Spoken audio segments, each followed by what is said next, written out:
Mesdames et messieurs, bonsoir. Selon l'information que nous avons, l'État de Côte d'Ivoire perd plus de 300 milliards de francs CFA chaque année du fait de la corruption et du racket. C'est un chiffre très officiel. Et du fait de ces mêmes fléaux, le prix des denrées alimentaires a augmenté d'environ 40%. Et la Côte d'Ivoire est classée parmi les 50 pays les plus corrompus au monde. La situation ne semble pas s'améliorer comme on le voudrait. Ce soir, donc, nous traiterons de la corruption, du racket et de la solution qu'on ne trouve pas du tout. Nous avons, pour échanger sur la question, invité M. Malan Eounou. Il est magistrat et président de l'ONG Transparence et Justice. Nous avons aussi appelé le docteur Mohamed, directeur général de l'Observatoire de la fluidité et nous avons appelé M. Soumaoro, président de l'Association pour la protection des consommateurs actifs de Côte d'Ivoire. Bonsoir, messieurs, merci d'être venus nous aider à comprendre le sujet. Je vais vous présenter tout à l'heure le déroulé de l'émission, et tout en vous signalant que l'autre invité, le quatrième invité, M. Adama Touré, transporteur et président de la coordination nationale des gares routières de Côte d'Ivoire, nous prendra en marche. 1. Vous nous expliquerez ce qui justifie et motive la malgouvernance. 2. Pourquoi les acteurs identifiés sont incorrigibles jusqu'à ce jour?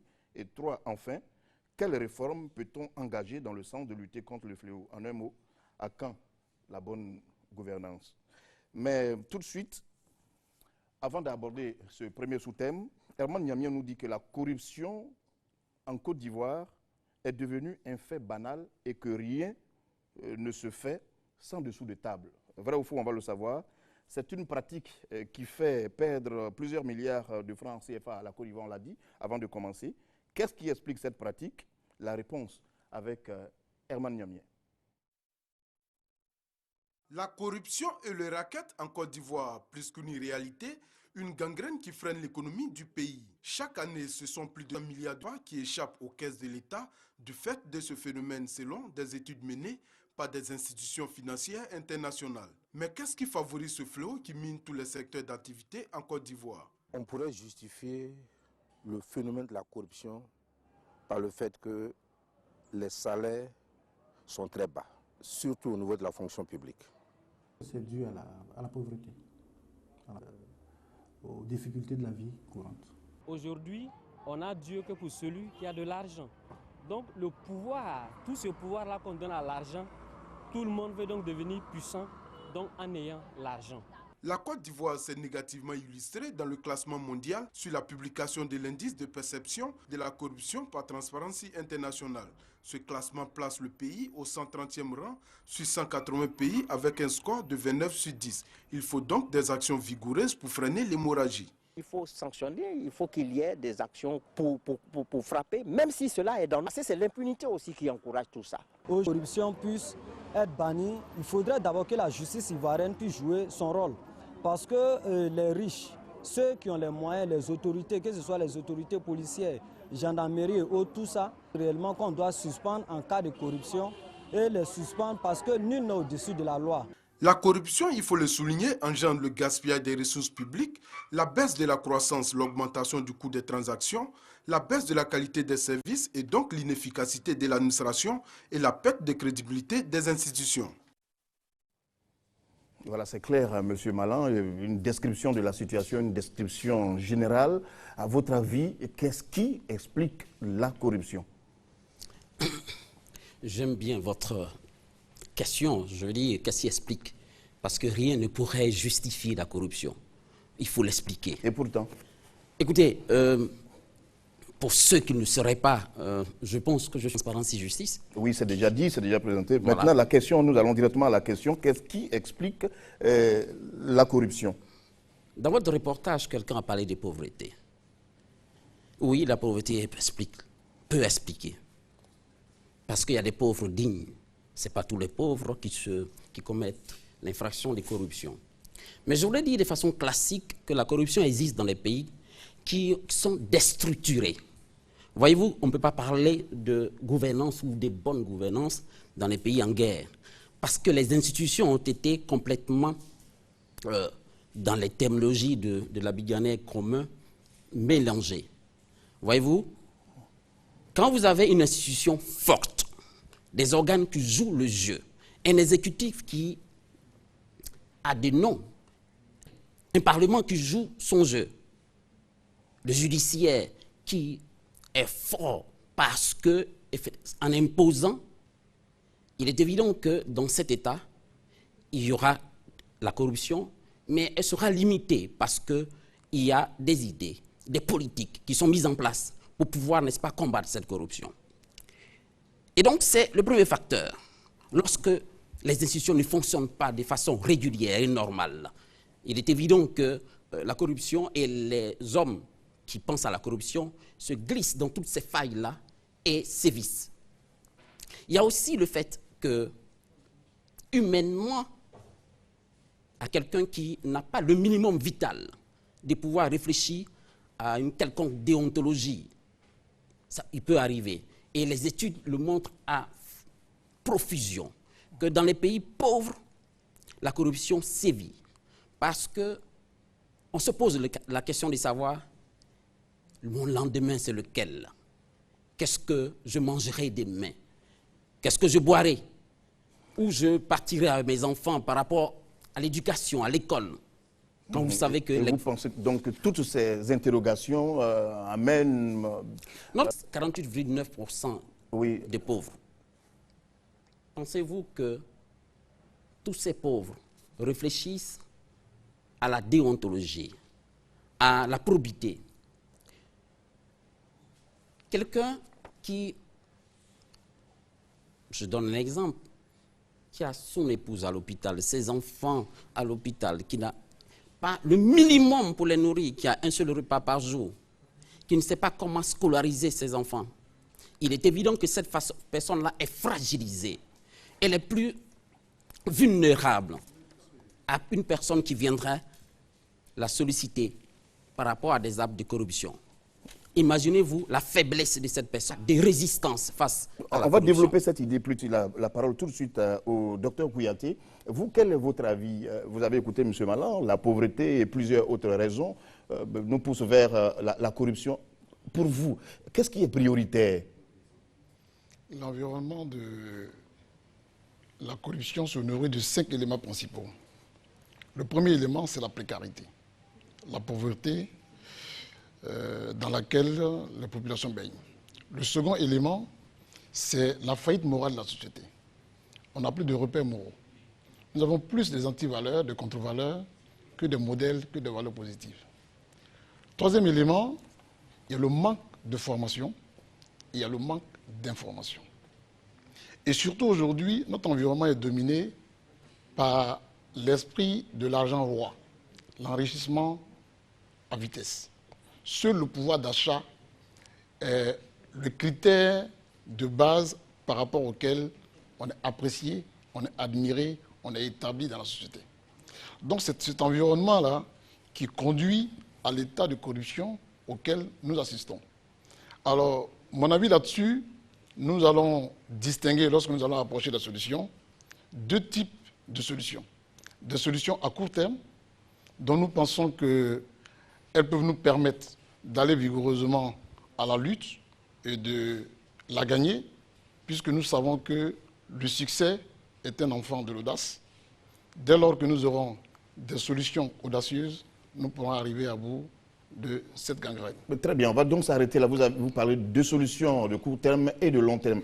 Monsieur Soumaoro Ben Fali, pour vous, quelle est la raison? Qu'est-ce qui pousse aujourd'hui, Monsieur Malan l'a dit, il y a des pauvres dignes, mais il y a des riches corrompus, moins dignes.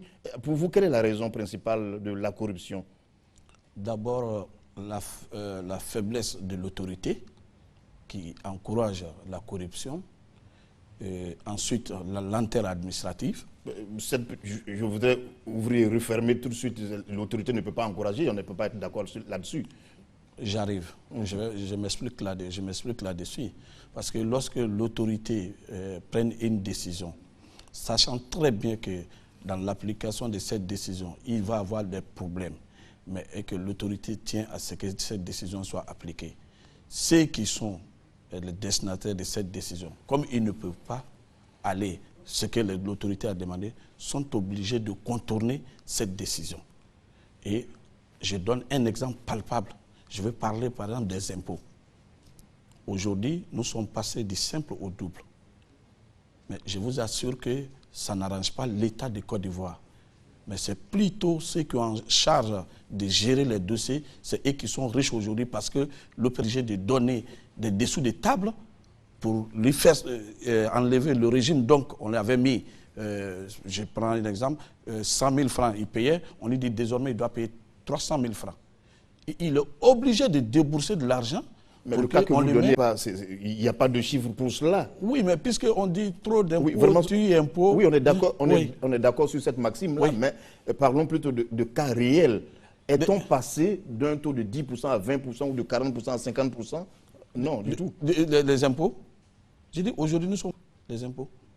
Et ça fait qu'aujourd'hui, la corruption s'est beaucoup développée aujourd'hui au niveau des impôts. Vous n'êtes pas non plus en train de nous dire qu'avant cela, avant cette augmentation, il n'y avait pas de corruption? Il y avait de la corruption, mais ça s'amplifiait avec l'augmentation, passé du simple au double. Voyez-vous, je donne un exemple. Lorsque la Sotra prenait les gens et que c'était 10 000 francs, Rada 10 000 francs, mais les gens donnaient 5 000 francs pour faire arrangement. Mais quand on a ramené à 2 000 francs, l'osaire. Quand on a ramené à 2 000 francs la contrefaçon, mais aujourd'hui, les automobilistes quand même arrivent à le payer sans problème. Et peut-être que si vous demandez, ces responsables-là, ils vont dire que l'argent rentre maintenant plus qu'avant. Très bien, on comprend votre développement, mais précision rapide, c'est bien l'oseille, non la Sotra. D'accord. Non, la Sotra aussi, c'était pareil. Même la Sotra aussi, ça a été ramené à 2 000 francs. Très bien, on vous a bien compris. Monsieur Adama Touré, vous nous avez pris en marche, mais la question est celle-là. Pour vous, qu'est-ce qui justifie aujourd'hui, qu'est-ce qui motive la corruption en Côte d'Ivoire, précisément en Côte d'Ivoire? Ben, moi, je dirais, je m'excuse pour mon retard, c'est de dire que les chaînes de commandement sont brisées. Parce que, comme l'a dit dans les consommateurs, c'est une réalité. Quand l'autorité n'est pas respectée, il est difficile de faire appliquer la loi. Pourquoi? C'est l'inverse. Au lieu que les autres partent de là-haut vers le bas, pour la corruption, nous constatons que c'est le bas qui commande le haut. Parce que comment vous pouvez comprendre que des autorités font des séminaires, prennent des arrêtés au niveau des cabinets ministériels et pour l'application, leurs subalternes les défient? C'est que la chaîne de commandement est brisée et qu'est-ce qui explique ça? C'est la corruption. Parce que les plus petits cotisent pour donner aux plus grands. Et ça, ce n'est pas une bonne chose. Ça ne peut qu'aggraver la situation de la corruption dans un pays. Voilà, moi, ce que je constate. Pourquoi? Parce que si les populations avaient la possibilité, parce que l'État doit être fort, force doit rester à la loi, comme on le dit. S'il y a un État fort, évidemment, les populations sont sécurisées. Parce que quand vous êtes racketté par un citoyen lambda, mais vous allez vers les autorités. Mais si ceux-là même sont plus corrompus que celui qui vous a créé cette corruption, vers qui vous vous tournez? Non, ce que vous dites, moi j'ai une objection morale, hein, je vous le dis. Quand vous dites l'État doit être fort, l'État c'est vous, c'est moi, c'est X, pourquoi est-ce que les décisions prises ne sont pas respectées par M. Adama Touré, par M. Malan, par M. Kouyaté ou par M. Soumaoro?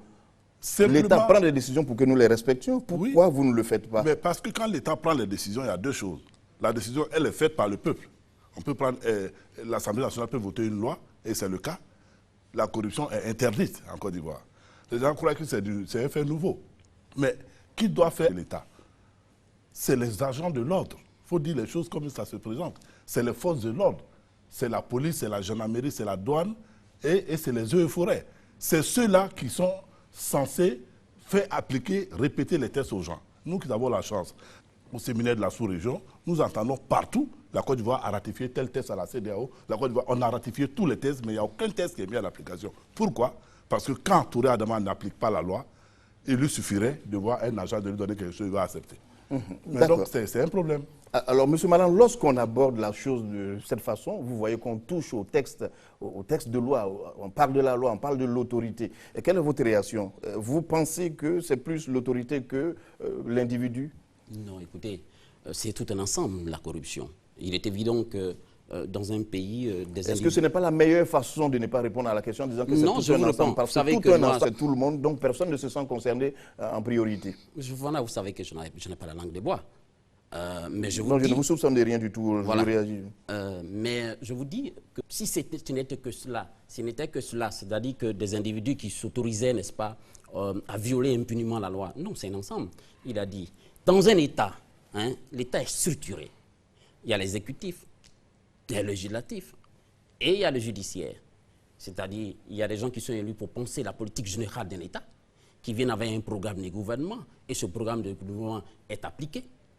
Il y a les lois qui sont votées par l'Assemblée nationale, et il y a des gens, les magistrats, qui sont tenus d'appliquer la loi et de mettre ceux qui sont les violateurs de la loi en prison, par exemple.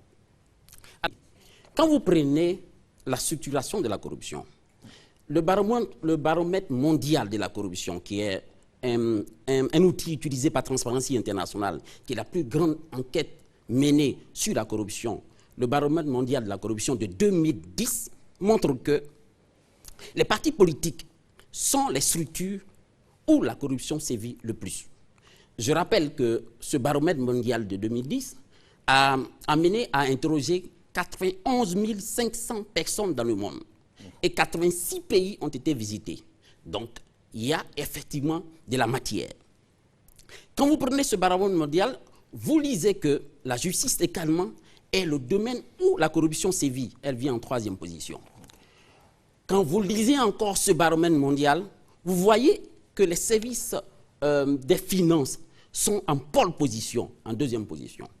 Donc, quand je vous dis que tout le monde est touché, c'est que tout le monde est réellement touché. Vous partez de l'ouvrier au cadre moyen, au cadre supérieur, il n'y a pas un secteur qui est épargné par la corruption. Et donc, quand on recherche des solutions, ces solutions doivent être globales et doivent être revisitées par rapport au comportement des uns et des autres. Donc voilà la réalité de la corruption au travers de toutes les structures de l'État ou de toutes les structures privées. Parce que quand vous prenez la Convention de Mérida, la Convention de Mérida, je rappelle ici que la Convention de Mérida, c'est la Convention des Nations Unies, ouverte à la ratification les 9 et 11 décembre à Mérida, qui est une ville mexicaine, et la Côte d'Ivoire l'a ratifiée en 2011. Mais eh bien, cette Convention de Mérida dit que pour la prévention de la corruption, il y a un certain nombre d'éléments à mettre en œuvre dans les pays. Pour les incriminations également, il y a un certain nombre d'éléments à mettre en œuvre. Ça veut dire quoi? Ça veut dire effectivement qu'au niveau de la corruption, aucun pays ne peut s'isoler dans la lutte parce qu'il y a la coopération internationale à mettre en place. Il y a le recouvrement des avoirs, etc., etc. Donc tous ces éléments ont été pris en compte et donc chaque secteur d'activité a été identifié. Quand on rentrera tout de suite dans les solutions, on prendra les solutions d'activité spécifiques. Et cela a été décliné dans cette convention. Donc, pour répondre directement à votre question, non. La corruption n'épargne aucun secteur, ni le privé, ni le cadre moyen, ni l'ouvrier, ni les hommes politiques, ni les femmes, ni les hommes. Très bien, on est d'accord là-dessus. Docteur Kouyaté, à votre avis, est-ce que ce n'est pas parce qu'on manque de culture de la transparence en Côte d'Ivoire, par exemple, et qu'on est aussi corrompu? On prend l'exemple de la Finlande, d'autres pays, de la Norvège, des pays qui sont des pays supposés très honnêtes. Pourquoi est-ce qu'on n'arrive pas à faire comme ces pays-là? On ne rend pas trop compte en Côte d'Ivoire, n'est-ce pas? Tout ce qui a été dit sur ce plateau rejoint les 5 grands fondements que j'ai tracés et qui expliquent un peu l'environnement dans lequel nous baignons. Et pour le cas de la Côte d'Ivoire, pour ce que je sais, le juge vient de classer déjà en termes de pole position. En première position, il a parlé des finances ensuite, de la justice en 3e position. Mais dans lequel nous sommes aujourd'hui en Côte d'Ivoire, il n'est pas pour autant corrompu que 100% de la Côte d'Ivoire est corrompue. Mais ce n'est pas exact. Nous avons des poches d'excellence. Nous avons des gisements de productivité. Nous avons des débuts de culture d'excellence en Côte d'Ivoire. Tout n'est pas pourri. C'est vrai que, vu de loin, avec les chiffres qu'on nous donne, la Côte d'Ivoire baigne dans un environnement, je dirais, un peu nauséeux ou bien nauséabond. Mais il faut dire que la Côte d'Ivoire a marqué une certaine progression dans son positionnement dans le classement de Transparency. Quand vous prenez l'environnement des affaires, la Côte d'Ivoire était dans un état de recul qui aujourd'hui est relatif. Donc je me dis, assez lucide dans le diagnostic à poser. La Côte d'Ivoire, certes, fait face à un phénomène de corruption assez important, mais ce n'est pas pour autant que toute la Côte d'Ivoire baigne dans la corruption. Personne n'a jamais dit cela, docteur Kouyaté. On constate tout simplement que lorsqu'on parle de la Finlande, on dit un des pays les plus honnêtes, et que lorsqu'on parle de la Côte d'Ivoire, on dit qu'on fait partie des 50 pays les plus corrompus. Ce n'est pas un motif de fierté, je vous l'assure. Et là, je vous l'ai dit, en première intention, j'ai marqué la faillite morale de la société. Donc nous avons des repères moraux par rapport auxquels nous devons nous redéfinir. Dès lors que cela est fait, dès lors que la valeur n'est pas donnée en termes de valeur centrale à l'argent pour diriger nos sociétés, il est sûr que, je voudrais vous donner 2 exemples si vous le permettez, dans le numéro de Fratmat du vendredi et du mercredi dernier, des policiers qui ont été mis en contact avec des chauffeurs, qui ont été mis dans une situation de tentative de corruption, qui ont résisté. Et ces faits ont été portés dans le numéro de Fratmat. Ça veut donc dire qu'il y a quand même des poches d'excellence. Et je pense que par la pédagogie de la Côte d'Ivoire peut également renverser la tendance. Moi, Très bien. c'est ma foi. Monsieur Soumarou, je vous vois en train de vouloir réagir. Oui, enfin, je voulais dire, M. Kouyaté, que nous sommes là ce soir pour parler de la corruption et raquette. Sinon, le jour peut-être qu'on va faire une émission pour parler de l'excellence. Comme il a dit, nous allons trouver quand même des structures, des personnes qui sont des exemples palpables dans notre société. Oui, très bien. M. Kouyaté a le droit d'utiliser ses arguments. À vous aussi, vos arguments. Donc, j'ai parlé au début de la lenteur administrative. Je prends un exemple aujourd'hui comme la justice ivoirienne. Un document administratif où l'État de Côte d'Ivoire ne perçoit que 2 000 francs. Je vous assure, on débourse 2 000 francs pour l'avoir. Alors que les caisses de l'État ne gagnent que 2 000 francs. Pourquoi on débourse 10 000 francs? Parce qu'avec les 2 000 francs où vous partez déposer, vous n'êtes même pas sûr de retrouver votre document. Vous n'êtes même pas sûr de retrouver. Et comme il y a des gens qui offrent leurs services, et ceux qui offrent leurs services sont de connivence avec ceux qui occupent... Maintenant que j'ai constaté qu'ils sont en train de mettre de l'ordre au tribunal, il y a des gens qui ne travaillent même pas là-bas, mais qui occupent des bureaux. Ils reçoivent des documents. Mais ce que vous dites est très grave. Très grave, mais je dis que je me réjouis maintenant qu'ils sont en train de mettre de l'ordre au tribunal. C'est des choses qui ont existé. Et vous voulez avoir votre fiche d'impôt.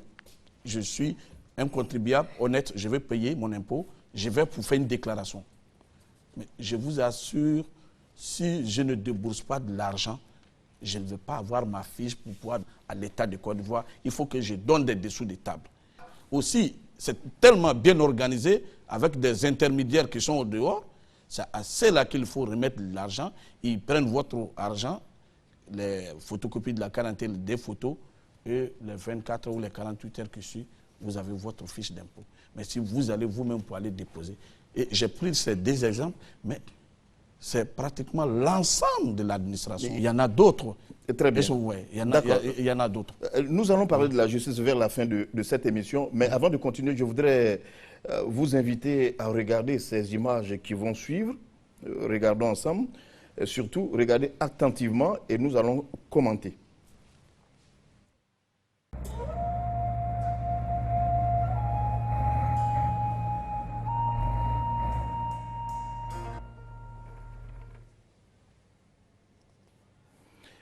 Docteur Kouyaté, je voudrais m'adresser tout de suite à vous et ensuite, M. Touré Adama. C'est un camion, les images ne se décrivent plus. Comment qu'un tel camion quitte par exemple Maféré pour se retrouver à Bouaké sans être arrêté? Des images que vous venez de voir. Il faut dire que pour se déplacer sur les voies à la circulation routière, il y a effectivement un certain nombre de conditionnalités à satisfaire avec l'état du véhicule et effectivement avec également le conducteur. Et à chaque passage, le conducteur est obligé de présenter ses pièces. Et en l'état actuel de notre réglementation, il y a effectivement des données qui font que à un barrage ou à un poste de contrôle tenu par les forces de l'ordre, il faut identifier non seulement la nature du chargement, le poids autorisé pour la charge, ainsi que les pièces afférentes au véhicule et au chauffeur. S'il se trouve que le véhicule ne remplit pas ces conditions, La réglementation en vigueur autorise l'agent à verbaliser. Et cette verbalisation suit une procédure. Donc j'estime qu'a priori, un véhicule dans un tel état, avec un tonnage aussi excessif qui se trouve là, on pourrait dire serait passé certainement par les mailles du filet. Mais en ce moment, quelle est la réponse? Qui est responsable de laisser passer un tel véhicule? L'image repasse pour qu'on revoie très bien. C'est la question que je pose. Donc si le véhicule est passé entre les mailles du filet, ça veut dire que le véhicule ne correspond pas aux conditionnalités établies par la réglementation, mais a pu se faufiler quand même pour arriver à Abidjan. Ça veut donc dire qu'il y a eu un état nécessairement de complaisance. Et cet état nécessaire de complaisance a dû mettre en rapport le conducteur d'un côté et certainement des forces de l'autre de l'autre côté. Donc on ne peut pas imputer la corruption soit à l'agent pris individuellement ou au chauffeur pris individuellement. Il y a eu rencontre de deux parties qui se sont entendues pour que le véhicule puisse progresser. Vous êtes en train de dénoncer deux fautifs à la fois. Ce que je constate, c'est que le véhicule n'aurait pas pu quitter un point A à un point B sans qu'il ait été soumis au contrôle conformément à la réglementation en vigueur. Et s'il a passé outre les dispositions légales et réglementaires prévues et qu'il est arrivé, de deux choses l'une, soit qu'il a les pièces conformes à la réglementation, en ce moment il est passé en bonne et due forme, soit que ces pièces ne sont pas en bon état, alors il est passé avec un regard complaisant. Très bien. Monsieur Touré Adama, vous êtes transporteur. Oui. Vous avez vu ce véhicule de transport, de marchandises? Ben, moi, ce que je peux dire, c'est que c'est normal. Hein, quand l'État parle, on prend tout ce qu'il faut comme protection. Mais nous, c'est contraire à cela, parce que nous, on va droit au but. Ce véhicule n'est pas réglementaire, c'est clair. Nous voyons des véhicules de 30 tonnes qui se retrouvent avec 80 tonnes. Ce véhicule, précisément, il doit avoir tous les documents, sinon il ne peut pas se déplacer. De la manière qu'il a chargé son véhicule, il a tous les documents. Et les documents commencent par quoi? C'est de ça qu'il s'agit. Ce n'est pas seulement les forces de l'ordre. Il y a des réglementations en vigueur. Quand un véhicule est chargé de marchandises, si c'est au port, c'est qu'il y a une structure portuaire qui lui a donné un document. Sinon, il ne peut même pas sortir du port. Ça, c'est clair. Mais après cela, quand il sort de là, il y a les forces de l'ordre qui sont censées... On se réjouit. Ma première introduction a été ça. J'ai dit au niveau des champs de commandement, il y a un problème parce que les forces de l'ordre ne font pas leur travail. Eux qui doivent faire appliquer la loi. La loi n'est pas appliquée. Parce qu'un véhicule comme ça, dès qu'il sort du nez, il y a une gendarmerie, il y a une police à la sortie du port. Quand le véhicule sort, si c'est mal ferré, mais il y a combien de checkpoints? Monsieur le secrétaire général de l'Observatoire connaît, il y a Samo et il y a Adjoufou. Il y a deux postes au moins. Il y a trois postes. Jusqu'à Noé. Ouais. Voilà, jusqu'à Noé. Donc c'est sûr que ces trois postes-là, il y a la douane, il y a la police, il y a les eaux et forêts. Ils n'ont pas fait leur boulot. Pourquoi? Parce que l'argent leur a été remis. C'est tout. Vous êtes formel? Non, je suis formel et très à l'aise. Parce que nous sommes en pleine campagne de lutte contre le racket, avec l'unité de lutte contre le racket, et nous avons des preuves entre nos mains, des preuves réelles. Nous avons pu disséquer plusieurs modes de racket, les raquettes dans les bureaux, parce que le transport est tellement complexe. Nous, notre raquette ne commence pas à la gare, contrairement à ce que vous imaginez. Ça commence à l'administration, après c'est la gare, et après c'est les routes. Donc nous je ne sais pas s'il y a un secteur plus raquetté que le secteur du transport, je ne crois pas. Parce qu'en aval comme en amont, nous sommes raquettés à tout point de vue. D'abord, vous allez avoir un document qui dit que votre véhicule est chargé avec tel tonnage de telle marchandise, on vous le remet signé, cacheté par l'État. Très bien. Monsieur Malan, vous avez aussi regardé l'image avec nous. C'est une image qui vaut 1000 mots. Il est évident que c'est ahurissant parce qu'un tel véhicule chargé à ras-bord comme on le voit ne peut pas se déplacer. Le transport, enfin le monsieur à côté monsieur Touré a dit que si c'est un véhicule de 30 tonnes, il doit changer. Mais d'où vient qu'un véhicule de 30 tonnes charge des marchandises de 80 tonnes et circule de Maféré jusqu'à Korogo, selon votre exemple que vous avez pris? C'est qu'il y a dysfonctionnement quelque part. C'est-à-dire que toutes les autorités qui devaient faire leur travail ont failli dans cette chaîne. Il faut pouvoir... Il a parlé de police, il a parlé de douane, il a parlé d'agents des eaux et forêts, il a parlé de pas mal... Je pense que c'est cela le problème. C'est cela le problème. Et vous avez cité les chiffres ici du racket. C'est en 2010, hein, c'est exactement 350 milliards de francs CFA. 350 milliards. Et donc c'est énorme. Il faut faire en sorte, effectivement, que chacun joue son rôle, chacun fasse son boulot. On est tous payés à un degré ou à un autre pour faire un boulot. Comment se fait-il qu'on ne fait pas ce boulot? Qui contrôle notre exercice de ce boulot?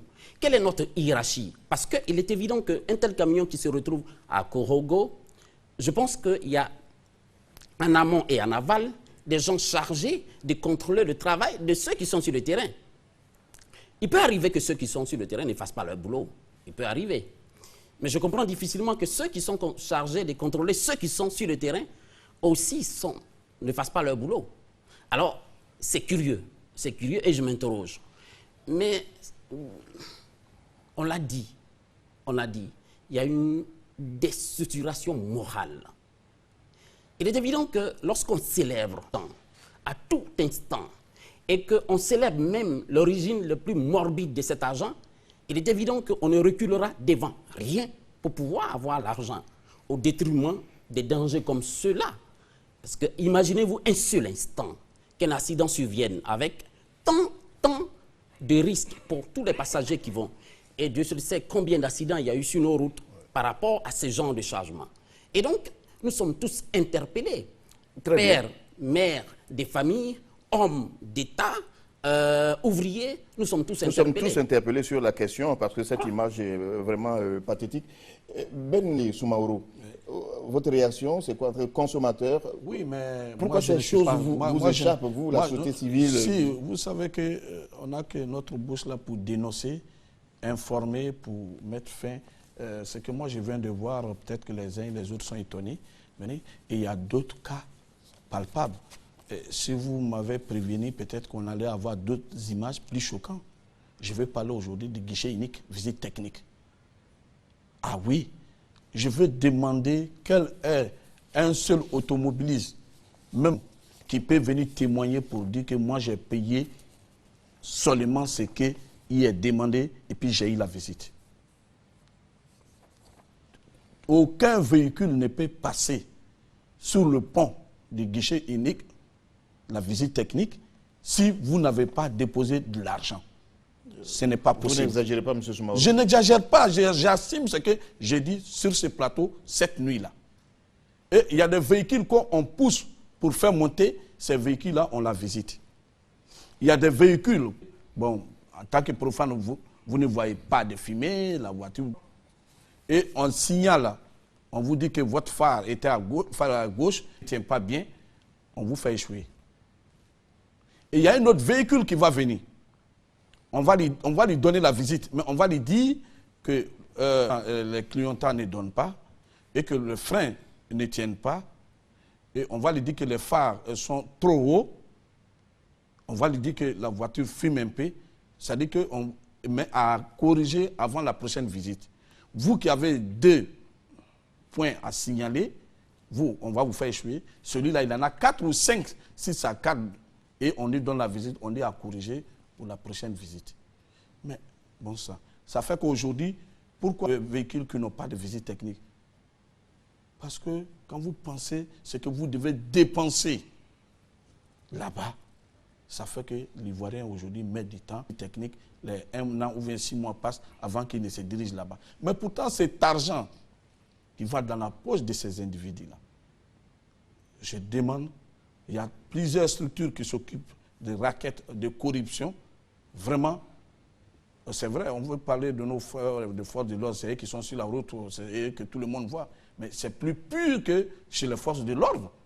Mais personne n'en parle.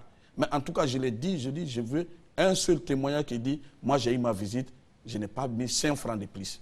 Très bien, on comprend votre inquiétude et puis on va avancer, Dr Kouyaté, en changeant de sous-thème. Force de l'ordre, agents de mairie, des ministères, de la justice, des transports. Bref, la corruption existe dans tous les corps de métier et personne ne se sent donc plus coupable que l'autre. C'est ce que vous étiez en train de démontrer tout à l'heure.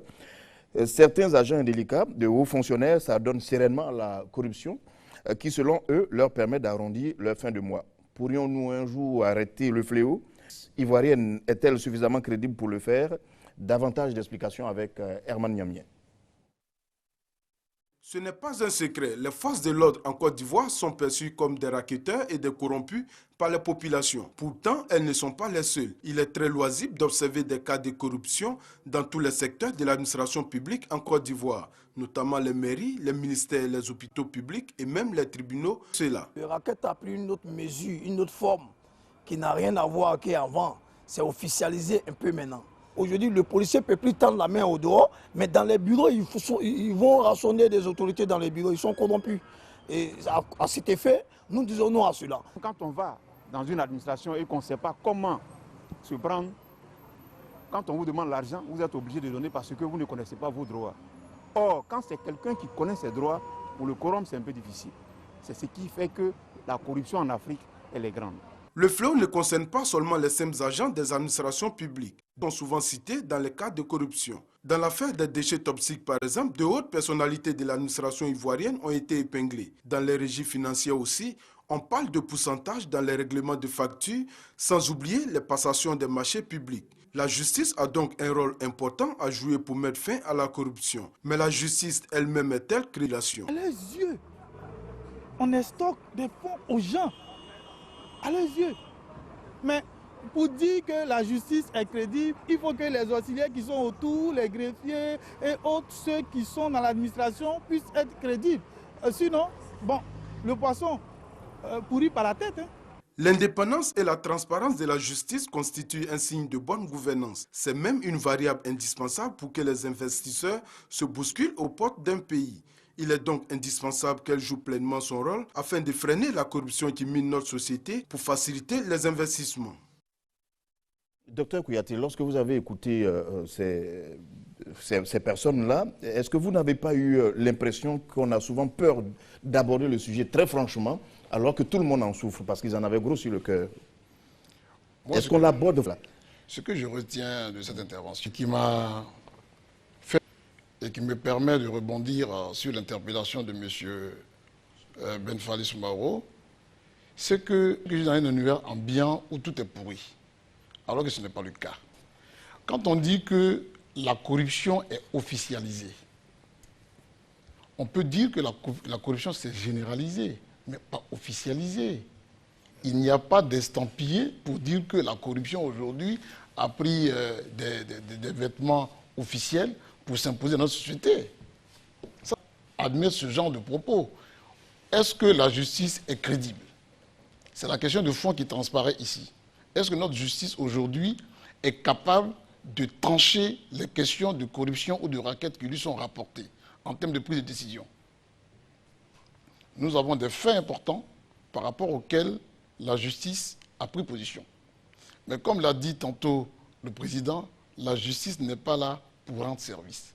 La justice est là pour prendre des décisions, rendre des décisions. Au nom du peuple de Côte d'Ivoire et conformément à nos textes de loi. Moi, pour ma part, je suis à fond et j'estime que les tribunaux de notre pays ont une mission régalienne qui est de dire le droit qu'il existe pour le peuple de Côte d'Ivoire.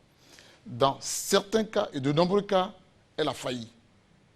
Elle a lourdement failli et cela a entraîné des conséquences à la limite incalculables. Mais je pense qu'avec la réorganisation, la restitution qui est en marche, la justice peut et doit se ressaisir. Si vous voyez aujourd'hui que dans la composition de la justice, il y a un pan entier consacré à l'environnement des affaires qui a concouru à créer le tribunal du commerce. Ce tribunal du commerce-là a pour mission de veiller à la célérité des affaires, donc de prendre des décisions pour que l'environnement des affaires ne s'arrête pas. De manière continue, il faut que les affaires puissent tourner. Donc je pense que c'est autant d'actes forts d'espoir et qui nous permet de dire que la justice est en train de faire sa mue. Et n'oubliez pas, quand on regarde dans le rétroviseur, que nous avons parcouru un certain chemin. Et en parcourant ce chemin, effectivement, la justice nous a fait tomber, nous a fait culbuter. Et mon sentiment aujourd'hui, après ce moment assez difficile, nous sommes en train de remonter plus ou moins la pente pour que la justice renaisse de ses cendres et devienne une justice crédible. En l'état actuel, mon opinion est que la justice est dans une transition. Et cette transition-là, elle nous permettra d'aller vers une justice plus crédible. Monsieur Soumaoro. Bon, comme l'a dit tout à l'heure le docteur... Vous pensez qu'on aborde franchement le sujet sur la corruption, les raquettes, beaucoup de scrupules, beaucoup de... Vous ne pas aborder la chose comme il faut? Bon, moi personnellement, je n'ai pas peur quand même d'aborder, mais nous, en tant que membres de la société civile, nous ne sommes pas toujours satisfaits. Même si nous sentons dans certains secteurs qu'il y a nous ne sommes pas toujours satisfaits de cette lutte contre la corruption et puis raquette. En ce qui concerne la corruption, j'ai été éclairé, ça a été dit dans l'élément qu'il y a des comportements qui peuvent faire fuir les investisseurs. Parce que j'aime parler des cas palpables. Voilà une structure comme l'OIC, ils ont décidé d'ouvrir les actions de l'OIC à des privés. Il y a eu un appel d'offres, il y a eu des opérateurs économiques qui ont payé des actions. Et sur décision d'un membre du gouvernement, le ministre des Transports, on a appelé ces opérateurs économiques-là à rembourser leur argent sans motif valable. Vous croyez que c'est de la bonne gouvernance, ça? Non, ce que vous dites sur ce plateau, vous n'avez pas les éléments qu'il faut pour nous dire que ce n'était pas un élément de bonne gouvernance. Oui, mais à partir du moment où on ouvre une structure, les actions... On ne peut pas vous le laisser dire tout simplement. C'est dire qu'il faut le dire, mais il faut aussi, à ce moment-là, il aurait fallu nous apporter des éléments de preuve pour nous convaincre là où nous sommes. Ok.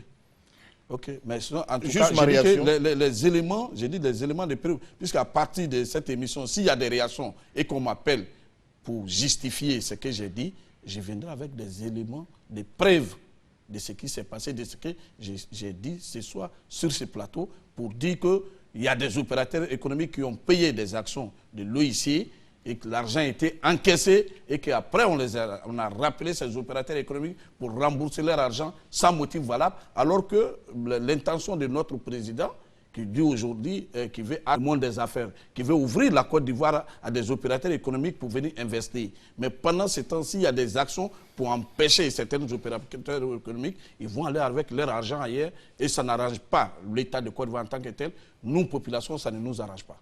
Très bien. Le docteur Kouyaté voulait réagir par rapport à cela. Il lançait certainement des choses. Oui, je pense qu'il ne faut pas méconnaître les règles d'organisation et de fonctionnement d'une société.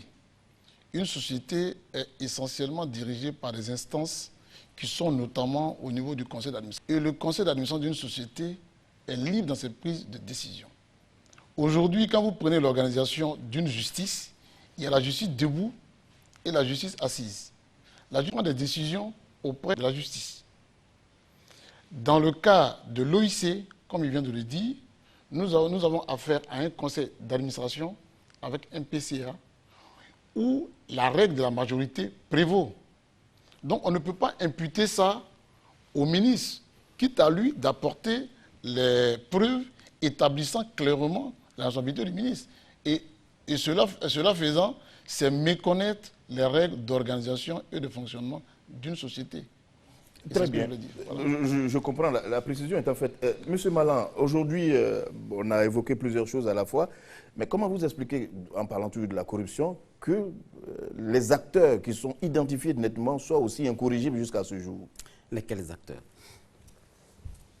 Les corrompus. Et dans les corrompus, on peut en mettre autant qu'on veut. Écoutez, M. Fofana, je pense qu'on abordera certainement la question de la lutte contre la corruption, mais la corruption, c'est d'abord un problème de gouvernance, d'après les économistes. C'est l'échec des institutions à gérer les affaires de la cité avec des contrepoids. La gouvernance signifie effectivement que dans chaque secteur d'activité, il faut mettre en place des mécanismes rigides qui permettent une fluidité du fonctionnement du service donné. Que ce soit le gouvernement, que ce soit la justice, que ce soit l'économie, c'est de cela qu'on parle.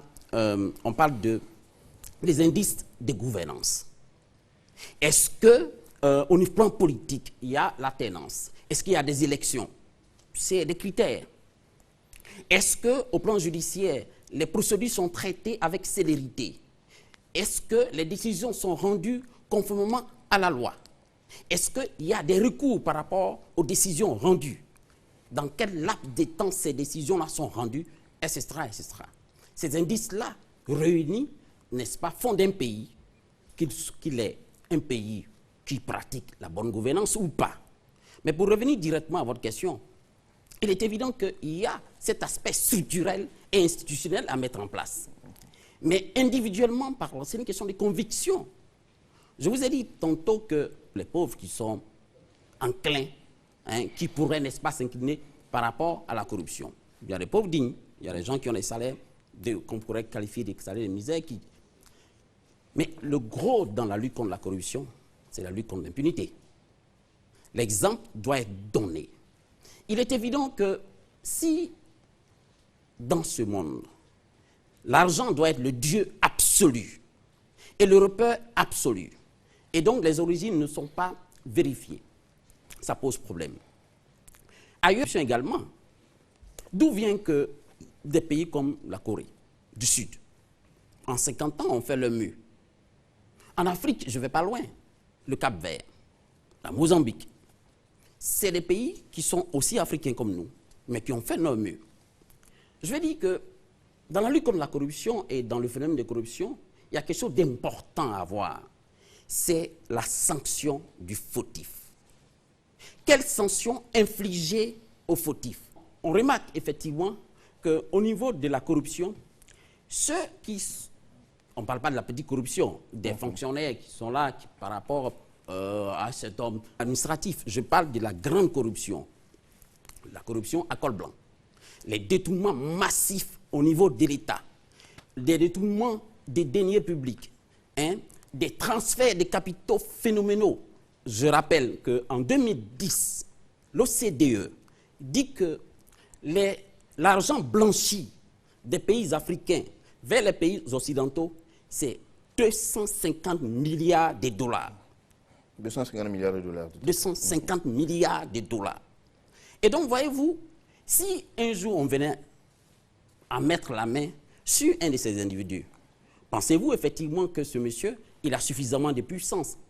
Mais on ne doit pas faiblir face à la puissance financière d'un tel individu.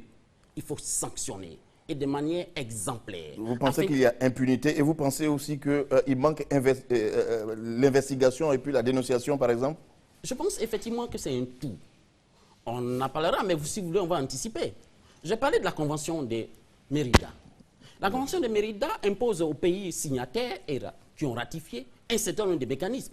Au niveau de la prévention, la Convention impose aux États de prendre en compte spécifiques de lutte contre la corruption et des infractions connaissent, comme l'enrichissement illicite, comme le blanchiment.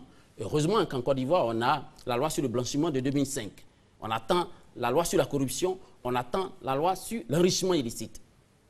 La Convention de Mérida nous impose cela. Et la Convention de Mérida également nous impose de prendre des autorités de lutte contre la corruption unique.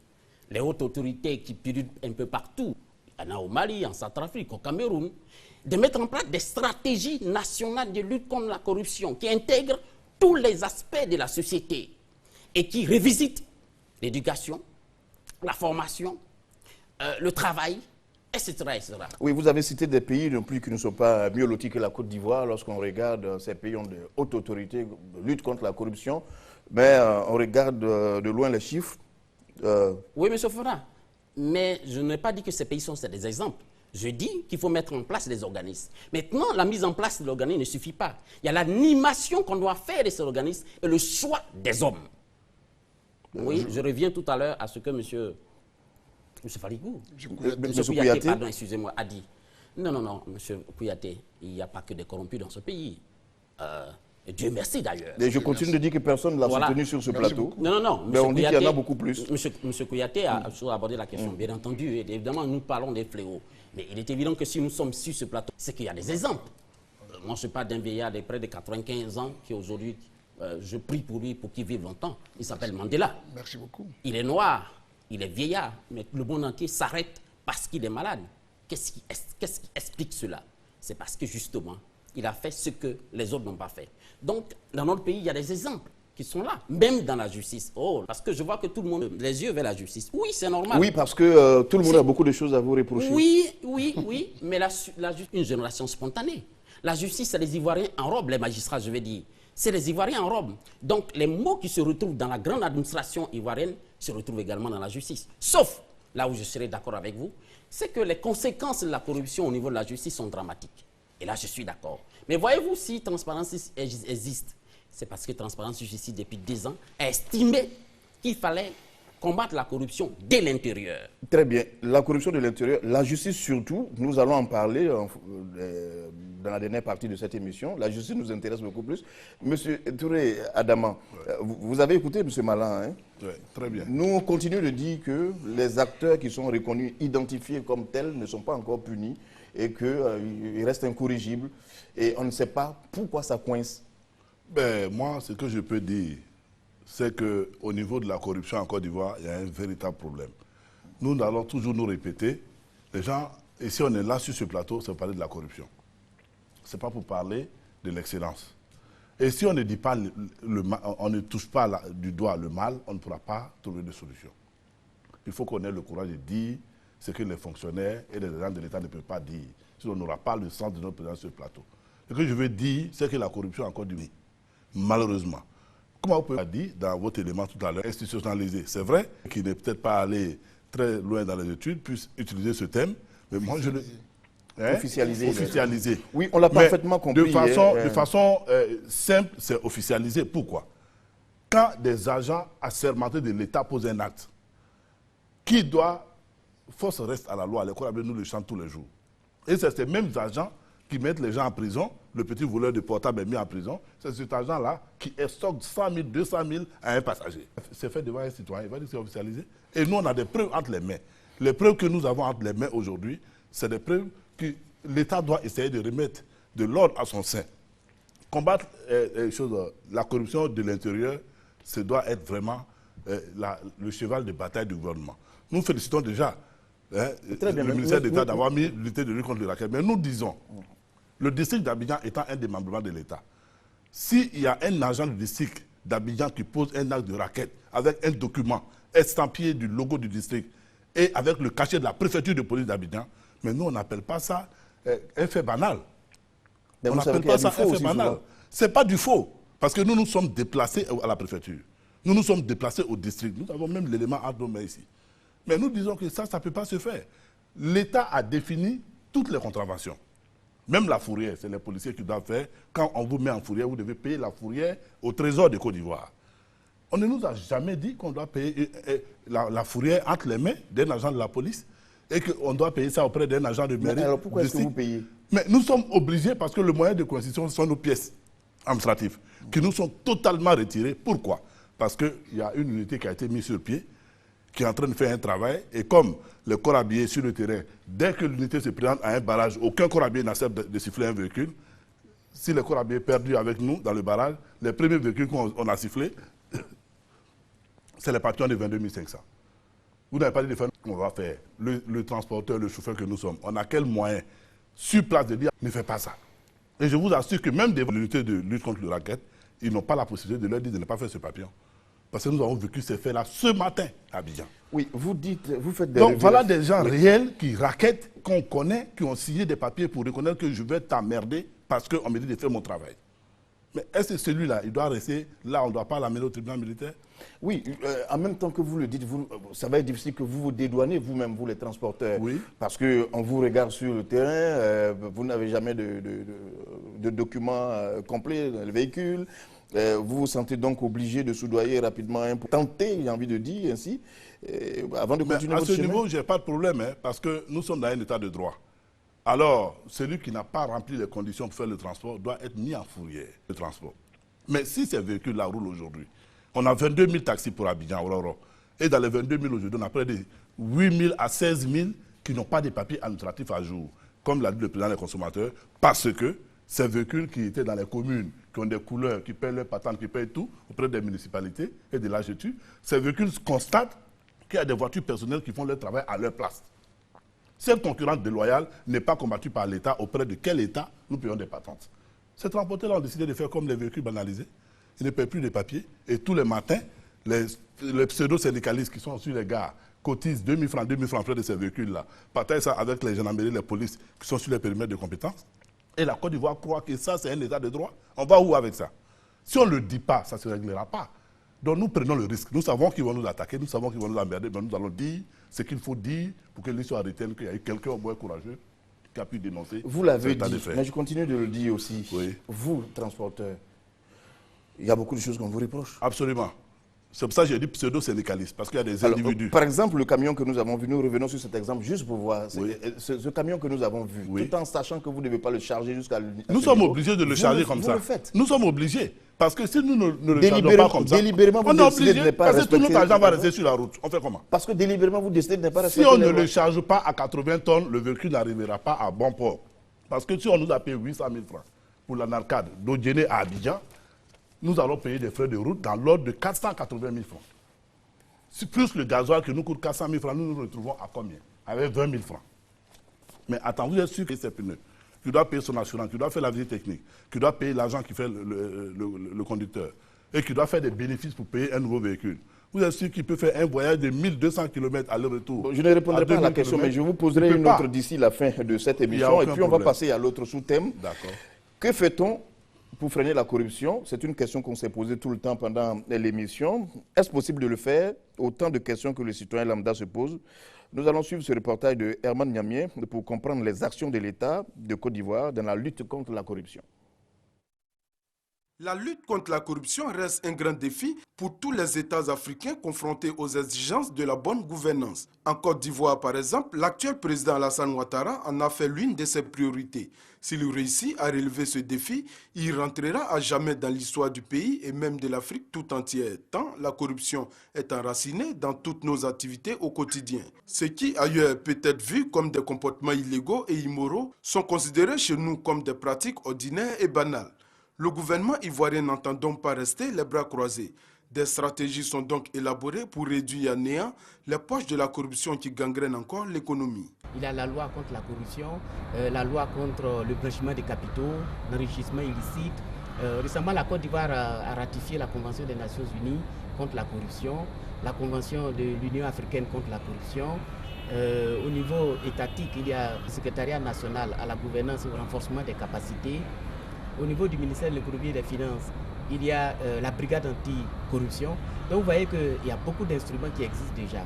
Récemment même, on vient de créer ce qu'on a appelé le tribunal du commerce. Et tous ces instruments concourent donc à promouvoir des bonnes pratiques. C'est en cela que le petit peuple, c'est-à-dire ceux qui ne profitent pas de ces pratiques illicites, qui quotidien ces méfaits, doit réagir en prenant en main sa propre destinée, c'est-à-dire en dénonçant publiquement ses actes et en portant plainte contre X. Plainte contre X, M. Malan, vous comprenez mieux cette expression que nous autres. Sauf que vous, les magistrats, vous êtes fortement critiqués.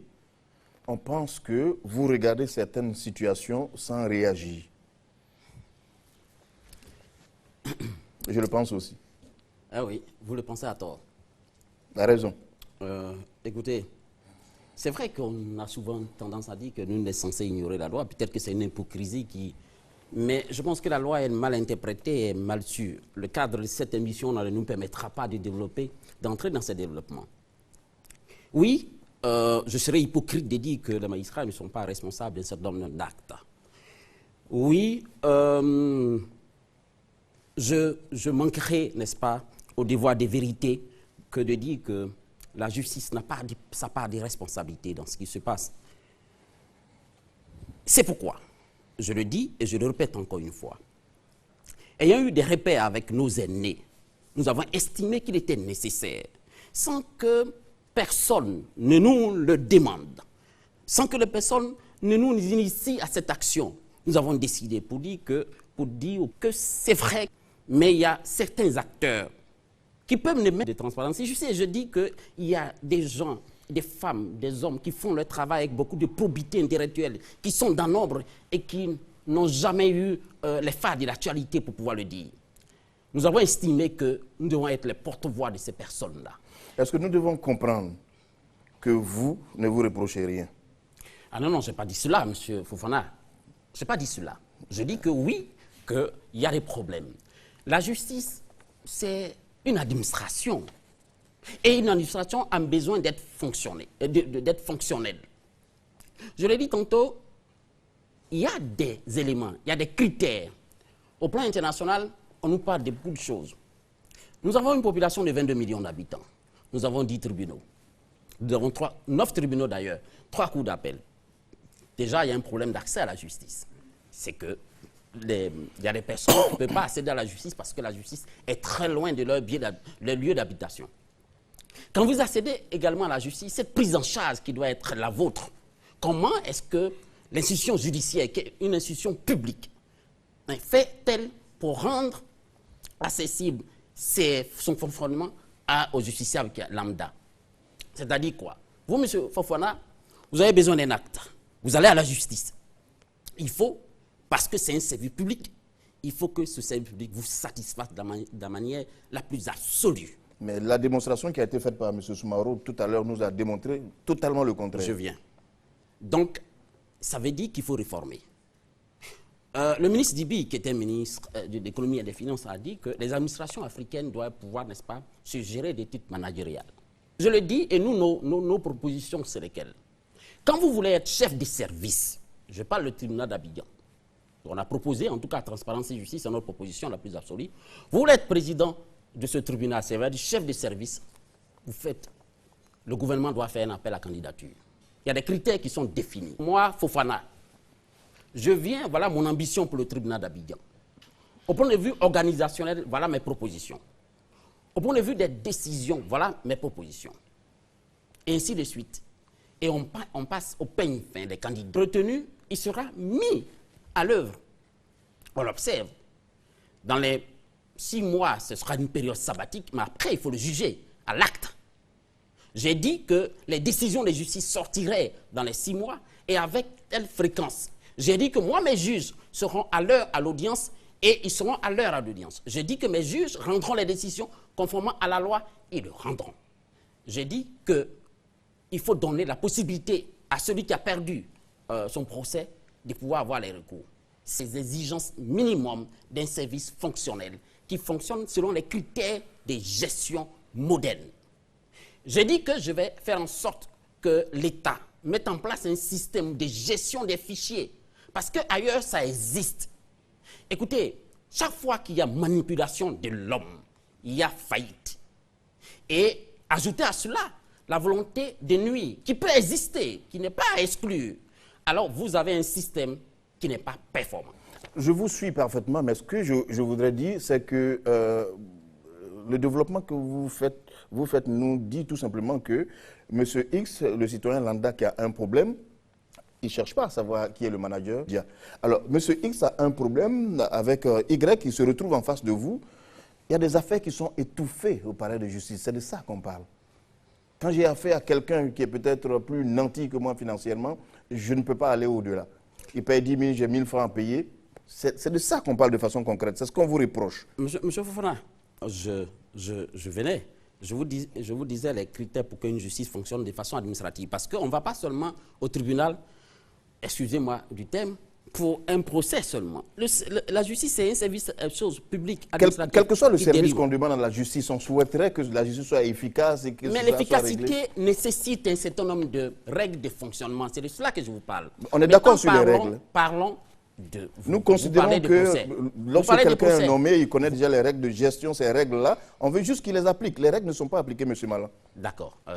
Quand vous dites que les règles ne sont pas appliquées, tout est relatif.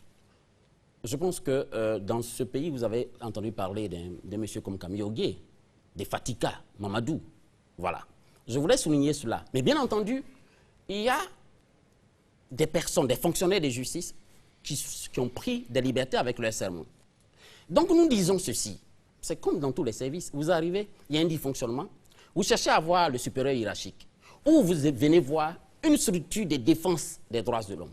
Je dois vous dire que Transparence et Justice est là justement pour cela. Il y a des personnes qui nous ont... La plupart du temps, je pense que les Ivoiriens n'ont pas cette facilité-là de concocter leurs preuves, les éléments de preuve. Donc ils viennent nous voir, ils ont dit tel ou tel X a bloqué mon dossier, pour parler de façon triviale, a bloqué mon dossier. on cherche à être renseigné. Si on est aux structures compétentes, vous dites qu'il y a, c'est vrai qu'il y a la délivrance des grosses et des minutes. Lorsque, effectivement, il y a un dysfonctionnement à ce niveau-là, nous nous mettons en branle. Et Dieu seul sait combien d'Ivoiriens nous avons soulagés dans ce contexte-là. Mais ce que j'étais en train de vous, et j'insiste là-dessus, je dis il faut réduire le fait d'homme. Il faut faire en sorte que la justice, comme toutes les administrations, bénéficie des outils modernes de gestion. Pour que si l'homme intervient, c'est de façon périphérique. Voilà. Et que l'homme intervient parce que... Mais chaque fois, vous voyez que quand un dossier rentre, il faut pouvoir savoir quelles sont les pièces qui sont dans ce dossier. Et quelles sont les pièces qui ont été déposées. Mais il y a des gens qui peuvent venir se plaindre de ce qu'une pièce a disparu. Ça peut être le fait d'homme. Or, pour éviter cela, il faut penser à la mise en place. Et ça existe ailleurs. C'est mon cri de détresse là. Très bien. Je vous ai compris, voilà. M. Malan. Et donc, les magistrats que nous posons une question précise, vous avez dit que les magistrats ont failli. Donc, je vais dire ceci. Oui. Quand un magistrat est convaincu de faillite, un magistrat poursuivi, il y a les organes disciplinaires qui sont là, qui doivent pouvoir réguler. Et si vous portez plainte, parce que ça existe de porter plainte contre un magistrat, contre un ministre, contre un député, contre toutes les personnalités qui sont là. Et nous disons... Je vous saisis parfaitement, M. Malan, mais Dr Kouyaté, je repose la même question autrement. Ce qu'on reproche souvent aux magistrats, c'est justement que lorsqu'on va vers eux, nos problèmes ne sont pas réglés. Ce n'est pas votre avis non plus. Non, moi, je vous ai déjà donné mon opinion sur la transition que subit aujourd'hui la justice ivoirienne. Mais je me dis que dans le fil conducteur de l'émission, partie de la gouvernance, de la mauvaise gouvernance, et nous sommes arrivés à une deuxième étape qui était le stade des acteurs incorrigibles. Et je voudrais m'arrêter là un peu avant de progresser sur votre question sur la justice. Je serais un peu gêné parce que là, non, en une minute... On sera obligé de trop sur la suite du problème. Allez-y. Non, mais il faut que je revienne parce que... Je vous concerne cela juste vraiment une minute. Il ne faudrait pas que l'émission soit une émission de trop. Il faut que l'émission, au sorti de cette émission, on ait quand même des solutions pratiques, prêtes à l'emploi, pour pouvoir quand même amorcer une lutte véritable. Oui, c'est d'ailleurs ce qu'on a commencé à faire déjà avec M. Malan. Donc les acteurs incorrigibles dont vous parlez, en ce qui concerne le secteur de transport, en collaboration avec l'unité de lutte contre la raquette, qui est notre partenaire au quotidien, nous avons entamé des actions de répression. Et nous avons des statistiques sur ce point-là. Et lorsque nous-mêmes, dans le cas des activités du CNF, le Comité national de facilitation, nous nous déplaçons sur les axes de circulation, nous nous arrêtons aux points de contrôle qui ne sont pas conformes à la réglementation en vigueur et nous procédons au démantèlement de ces points de contrôle. Et lorsque nous voyons que des dispositifs sont érigés par des personnes ou des organisations qui ne sont pas habilitées, nous procédons également au démantèlement de ces dispositifs et au besoin, nous portons l'information à la connaissance de l'unité de lutte contre la raquette pour que les décisions qui doivent être prises soient prises en vue d'une éventuelle répression. De ce point de vue, je voudrais vous dire que la culture de la plainte est nécessaire et vitale pour que nous puissions lutter efficacement contre la raquette. Et je voudrais vous dire également que moi, je ne peux pas... question indispensable, je dirais intime, très intime, entre l'excellence et la corruption. Vous avez vu que tantôt, lorsque M. Malan est intervenu sur le tableau de la justice, il vous a parlé du juge Fadiga, il vous a parlé du juge Oguier, il les a mis en lumière pour qu'on prenne ces exemples-là comme étant des exemples, des modèles qui peuvent inspirer la génération présente. Au niveau des chefs d'État, il a parlé tout à l'heure du vieillard qui est Mandela. Autant dans l'environnement ambiant d'une Afrique qui est en perte de vitesse, entre guillemets, l'exemple du Madiba est un exemple dont on peut s'inspirer pour dire que demain peut être meilleur pour l'Afrique. Donc partout on parlera de corruption, il faut nécessairement mettre à côté, s'il y a des proches d'excellence, mettre également cela en avant. Et je pense que cette culture, elle est importante. Maintenant, ma vue sur la justice de la Côte d'Ivoire, telle qu'elle a été décrite par M. Malan, il a parlé d'une organisation managériale au niveau d'un tribunal de première instance ou bien d'une cour d'appel ou bien de la Cour suprême. Parce que ici, le juge n'est pas seulement celui-là qui va rendre justice. Il est leader d'une organisation humaine, d'une organisation avec des moyens matériels et financiers. Et cela suppose de tracer une vision, un cap pour amener tout cela vers cela. Donc c'est de ce point de vue qu'il en a parlé. Mais aujourd'hui, notre justice, comme il a dit lui-même, occupe le 3e rang des différents corps qui sont visités malheureusement par la corruption. Le premier corps étant celui des partis politiques, le second étant celui des finances, et de ce point de vue, avec ce rang, il faut dire qu'il y a problème au niveau de notre justice. Très bien. Monsieur Soumaoro. Oui. Écoutez, je pense que les temps c'est vrai, on sait déjà ce que... Oui, les temps que Donc il faut profiter du peu de temps qui reste. Oui, voilà. Le peu de temps qui reste. Moi, je dis, il y a trop de structures qui interviennent et malheureusement, il n'y a pas d'efficacité sur le terrain. Moi, aujourd'hui, moi j'entends la télévision, dans les journaux, secrétariat de la bonne gouvernance et des renforcements des capacités. Mais quel est leur rôle exactement sur le terrain? Et nous, si nous sommes face à la mauvaise gouvernance, qu'est-ce que nous devons faire? Où il faut les saisir et comment il faut le faire? Et je suis d'accord avec le docteur Kouyaté, parce que je les ai vus souvent sur la route en train d'intervenir. En douane, il y a une brigade qui lutte contre raquettes. Au sein de la police, il y en a. Au sein du transport, il y en a. Au sein du ministère de l'économie, il y en a. Ça fait trop de structures. Mais ce n'est pas mauvais en soi d'en avoir plusieurs. Plusieurs, mais parfois, quand c'est comme ça, il y a des structures qui ne sont pas efficaces, mais qui coûtent cher aux contribuables que nous sommes. Parce que ces structures-là, c'est nous qui le faisons. Hein? On prend de l'argent des contribuables pour les entretenir. Bon, moi, je pense en dehors des structures qui sont sur le terrain, telles que l'OFT, et puis bon, au niveau de la structure. Voilà, au niveau de la... mais pour moi, en tout cas, moi, je le dis aujourd'hui face à la nation, que le secrétariat qui est chargé de la bonne gouvernance, il y a des pratiques de mauvaise gouvernance qui se passent. Nous n'avons pas encore vu quel rôle cette structure a joué et nous attendons cette structure-là pour nous démontrer que les autorités ne se sont pas trompées en créant cette structure de la bonne gouvernance. Non, je suis sûr que c'est après... j'ai pris un autre cas palpable. Lorsque ici, au sein du... un ministre d'État avait pris la décision d'interdire le véhicule banalisé, parce qu'on fait l'amalgame, les Wororo qui sont en règle, qui payent les patentes, et le véhicule banalisé, ou des véhicules qui n'ont aucune pièce, ou quand nous-mêmes, usagers de ces véhicules-là, vous êtes dedans, vous voyez même le sol. Et que le ministre d'État avait pris une décision d'interdire ces véhicules-là. Un autre ministre de la République est venu pour annuler cette décision. C'est de la mauvaise gouvernance. Ça, nous, en tant que contribuables, nous n'avons pas du tout apprécié cette décision.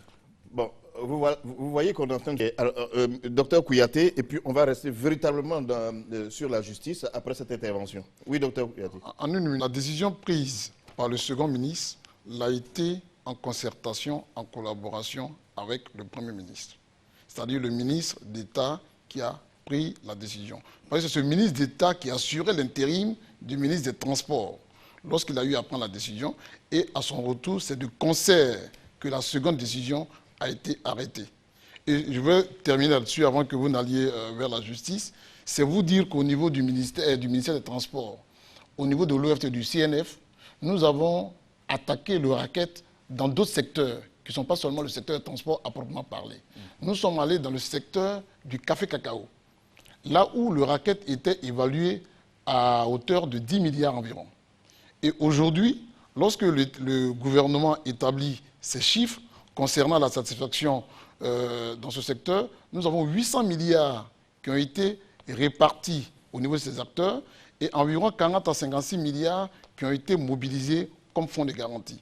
Et aujourd'hui, le CNF, l'unité de lutte contre le racket, et l'OFT peuvent dire qu'ils ont assuré une contribution décisive dans l'atteinte de ces résultats-là.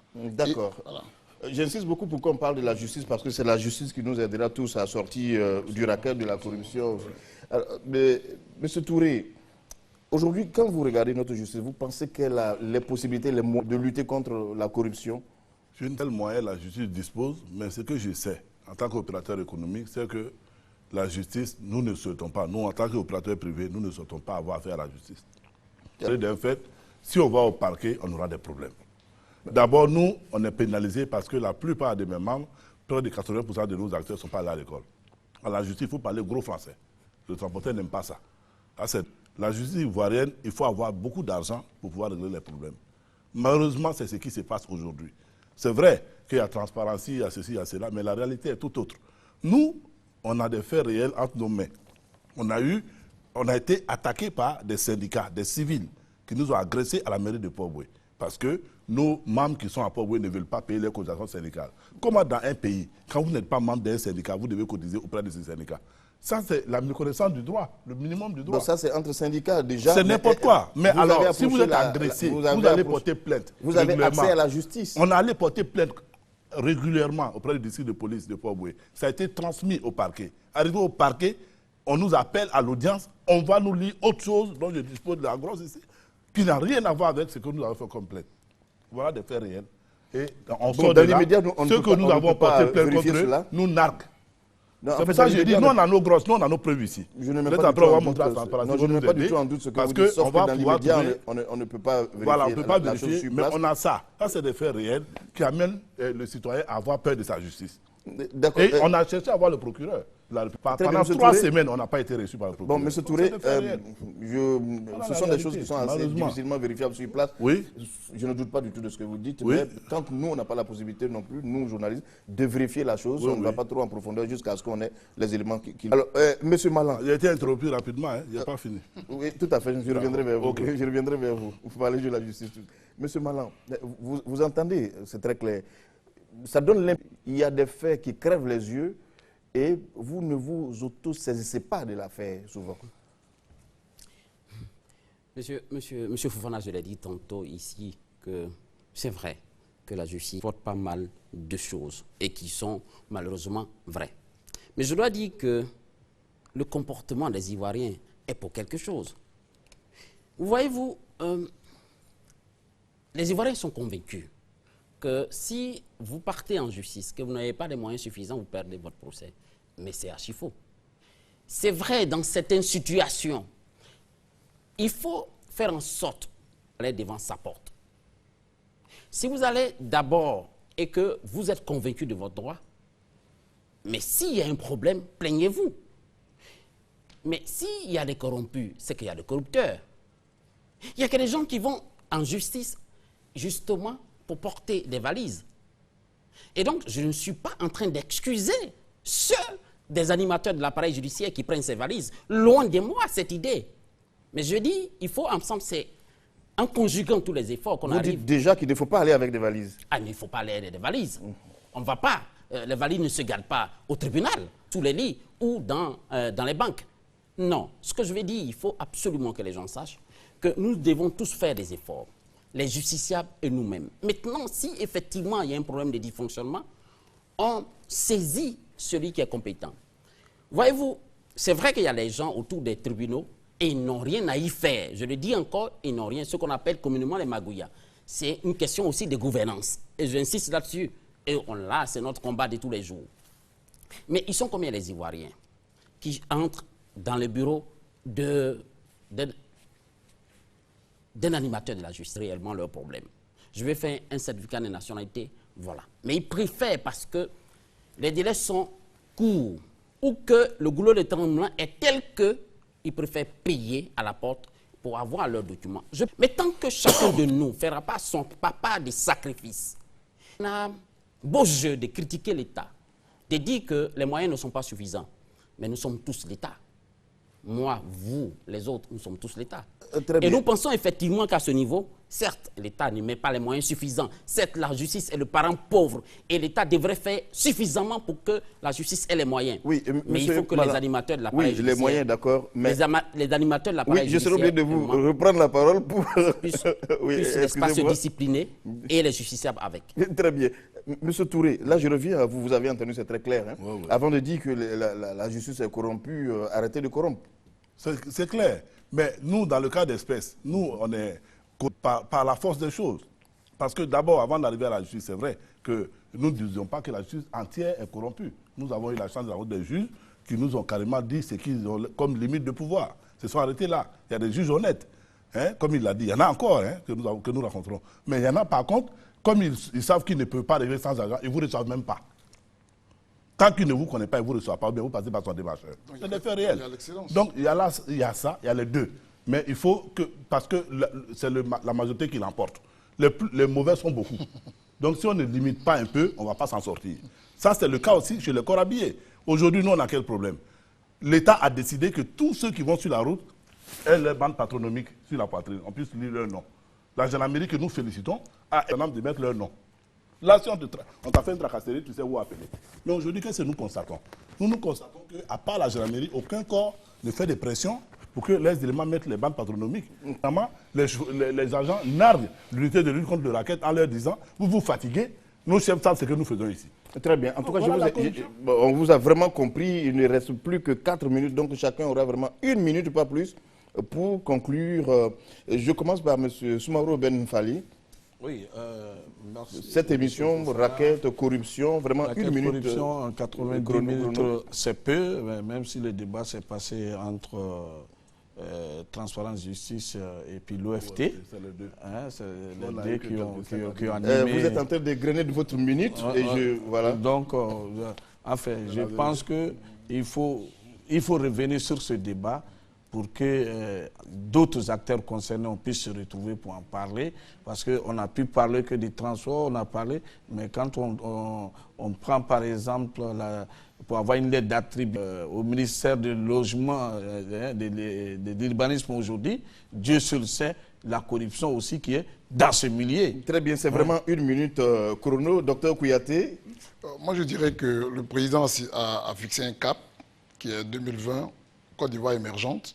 Cette Côte d'Ivoire émergente ne peut pas arriver tant que le phénomène du racket perdurera, le phénomène de la corruption perdurera. En ce qui concerne le secteur des transports, aujourd'hui, la Côte d'Ivoire est en concurrence avec les autres pays de la sous-région. C'est en cela que le CNF et l'OFT font une ouverture sur les pays tels que le Nigeria, tels que le Bénin, tels que le Togo, dans l'espace UEMOA et CEDEAO. Et de ce point de vue-là, nous nous battons pour que la Côte d'Ivoire ait les meilleurs rangs possibles au niveau du nombre de barrages, au niveau des prélèvements illicites et au niveau des temps d'immobilisation. Et c'est 1 minute chrono vraiment. Donc nous allons effectivement accompagner le président pour ce cap-là. Adama Touré. Merci beaucoup. Je pense que ce que nous avons à dire, c'est qu'à ce qui nous concerne le racket, nous souhaitons vraiment que le racket prenne fin. Et pour cela, nous souhaitons que le chef de l'État, le président de la République, s'implique personnellement et qu'il essaie de donner vraiment tous les moyens qu'il faut au ministre d'État, ministre de l'Intérieur, qui a mis une unité qui est proche de nous, acteur aujourd'hui. Et nous saluons les efforts, mais il faut qu'ils aient les moyens parce que le racket, c'est ce qui détruit plus de transporteurs que tout autre problème. Monsieur Malan Léon. Écoutez, le père Glorieux disait déjà en 1835 que la corruption est l'arme de la médiocrité. Et cette arme qui vous suit partout. Et donc, aujourd'hui, nous devons faire en sorte que l'arme de la médiocrité ne nous suive pas partout. C'est en cela qu'il faut que l'État, en tant qu'entité et détenteur du pouvoir régalien, puisse, n'est-ce pas, agir. Mais il n'y a pas que l'État. Il y a la société. Dieu seul sait aussi que nous avons à balayer devant notre propre porte, mais apporter notre modeste contribution à l'effort qui est fait. Mais il y a également la presse, cette chère presse, qui a aussi des choses à se reprocher. Mais nous devons mettre, nous tous, dans ce moule-là, pour que chacun joue son rôle et la Côte d'Ivoire se portera mieux. Merci, M. Malan. Vous avez constaté que la RTI vous a invité pour parler parce que la RTI n'a rien à cacher. M. Adama Touré, merci. M. Malan, merci encore une fois. Docteur Kouyaté, merci. Et merci, Soumaoro Ben Fali. La corruption et le racket nous ont permis de jeter un regard sur notre administration de façon générale. On a pu constater un moment que la Côte d'Ivoire était quelque standard de la bonne gouvernance, avec des pics, avec des creux aussi. Pourquoi cela et quelles solutions? C'est ce à quoi nous avons réfléchi ce soir. Merci et bonsoir.